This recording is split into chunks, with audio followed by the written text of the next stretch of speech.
Pa gremo na namig številka 35 in sicer, Mojca, se mi splača zgraditi hiško v lastni režiji.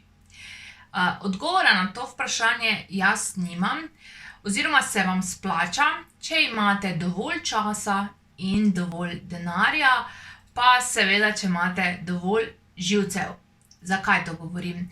Prva zadeva je, morate seveda najti sanjsko parcelo, potem pravega projektanta. Naslednja zadeva je, da boste seveda vložili za gradbeno dovoljenje in tukaj vas čakajo raznorazna presenečenja, kot so dopolnitev. Jaz moram reči, da tukaj v Mariboru je težko dobiti pred enim letom sploh gradbeno dovoljenje.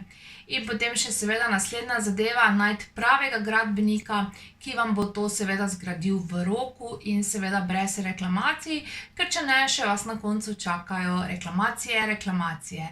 Tako da to je moj vidik, zdaj pa, če se vam to splača ali ne, pa seveda presodite sami.